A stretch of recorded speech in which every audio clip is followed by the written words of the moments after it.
start Hi, with. welcome to Meaningful Capitalism. I'm Carl Moore, and I'm here with Brent Greathouse. Today we want to talk about taking a C property and bringing it to an A property. This is something that is obviously close to our hearts, as that's kind of our MO, and that's our model, is to take these properties, spend some time and some energy and some effort to really increase the value that they have. Brent, what's your favorite part about it? Well, I really enjoy being able to find a property that's underperforming, mismanaged, or has been neglected for whatever reason, and being able to add a lot of value. And it's more than just adding value to your investment. While that's a big deal, and there's a lot of upside in the types of properties that we buy, it's also changing people's life, where they live. I mean, think about how much time you spend in your home and how much time you spend with your family, and it's changing where they live. It's changing their environment into a cleaner, more safe, family-friendly type of a place to live. They can be proud of it again. Right. I remember there was a young lady who told us she was going to have Thanksgiving dinner at her house for the first time ever, and it was because she felt like she could be proud of where she lived. Before, when we didn't own the property, she could invite her people that had 4x4 off-road trucks to be able to get to her home 30 feet down the road. But now, with paved roads, it was like not really a lot changed as far as the look of the homes that were in the community. It was just the aesthetics of the asset itself. Yeah. And the wonder of paved roads. It's amazing. it's truly it transforms it so much, doesn't it? Yeah. So what would you say are the visual things that distinguish a C property from an A property? I think some of the things that you look at first is, roads, driveways, the age of the homes that are parked there. I think also another thing that distinguishes A from a C class property is occupancy. If you're driving through a community where it's only half occupied, it's kind of weird. It's like, why? If this is such a great place to live, where's everybody at? So a high level of occupancy, and people's yards need to be cleaned up. There's no token mobile home park couches in the front yard, and 10 broken down cars in the driveway. So people's yards need to be clean. People need to show a little bit of pride of ownership, and you can tell that when you're driving through a community that has that versus the ones that don't. So I would say, I would also say there's a management office, an office where it's a designated place that people can go to, that looks clean, that has office hours posted, things like these. These are little indicators that this thing is being professionally run, operated, and managed well. Yeah, absolutely. So, specifically when you're talking about the roads, you want to see gutters, and you want to see curb and gutter. Curb and gutter is a big deal that kind of gives the finishing touch. When you have a paved road that just the edges sort of fall off into the grass, over time, when they're first paved, looks clean, looks crisp, and that's good. But over time, that's going to turn into the grass and the dirt and the weeds and stuff is going to start growing into it. And when you have curb and gutter, you're able to keep that edge nice and clean with grass trimmed, edged, and everything like that. So you actually feel like you're driving through a neighborhood, a regular neighborhood, as opposed to somebody just randomly put a road here. Yeah. What about financing options when it comes to a C versus an A property? Oh, that's a great question. So you're obviously going to be able to get significantly better financing with an A class or even a B class property, and you're going to be able to attract institutional financing like Fannie Mae, Freddie Mac, CMBS. These type of financing institutions are going to be able to give you better rates of interest. They're going to be able to do longer term amortizations, and generally speaking, you're going to have to come out of pocket less cash, and all of them are going to be non-recourse loans. You're not going to be attracting a non-recourse lender with a C-class property. So when you're buying a C-class property, it's important to realize that your initial financing is not going to be as favorable. So when you're putting it into your modeling and as you're kind of evaluating the asset, you want to make sure that the numbers are going to work for long term as you're adding value and taking it from a C to an A. Why don't you go ahead and tell us a little bit about some of the properties that we've done where we've taken it from a C, or sometimes I would give it an F. Failure rating. And we've raised the standards there. Yeah.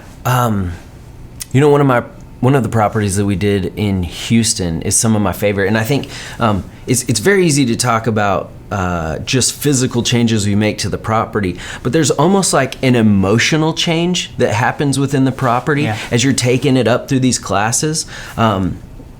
For example, there was this one of these ladies came in and she bought a home from us in one of our properties in Houston, and I heard about this from our manager.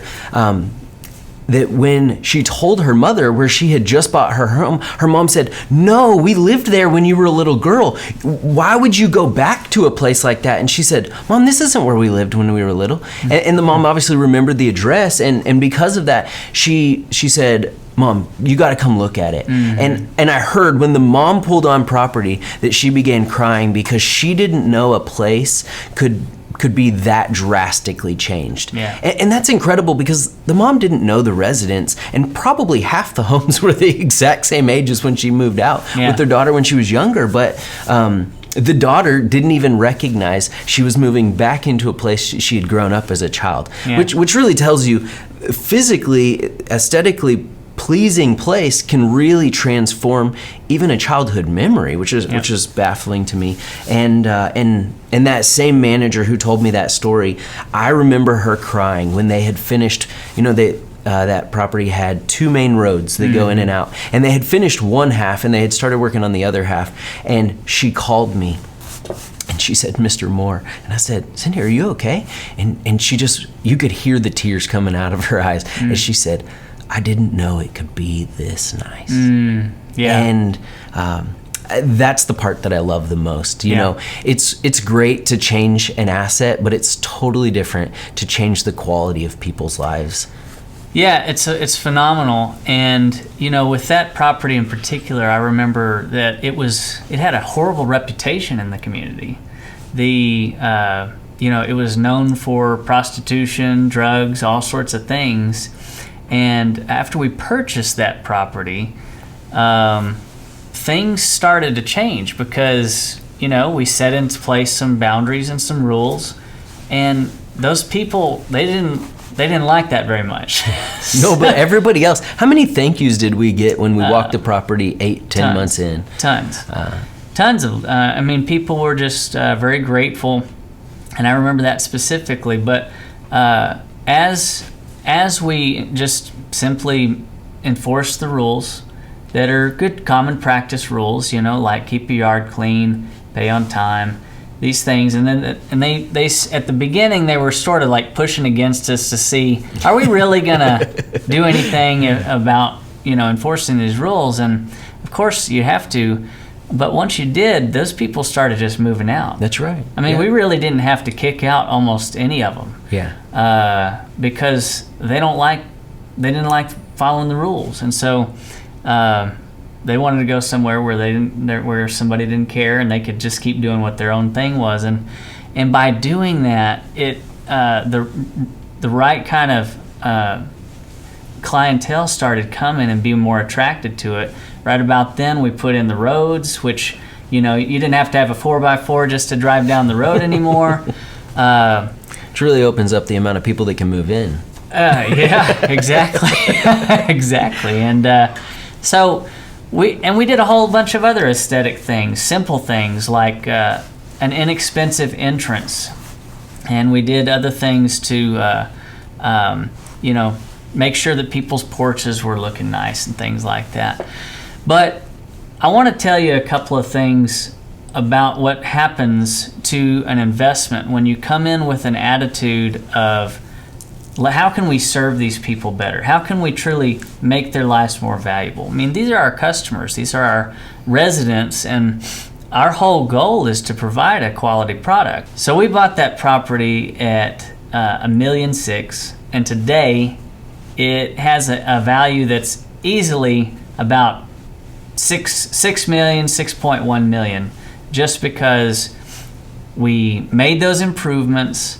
We got the right kind of people in. It's a stabilized community, and it's a place where people want to live. It went from 69% occupancy all the way up to now, I believe it's at 98%. 98 right now. 98% occupied. So, and all we did was professionally manage and operate a community, make it where somebody's willing to invite their family over for Thanksgiving. That's it. Yeah, I want to tell one more story about that. So I remember we had done almost everything that we were going to do, and I was walking the street, and I try to really walk around incognito. If somebody asks me if I'm the owner, I just tell them, I'm just with the management company. It really just helps them keep from trying to get my phone number, thinking they have a buddy and can go around the manager. And so this one guy, he saw right through it. He said, "Hey, come here." And so I walked over, and he went inside and he grabbed 2 beers and he brought one out to me, and he said, "Have a seat on my porch." He said,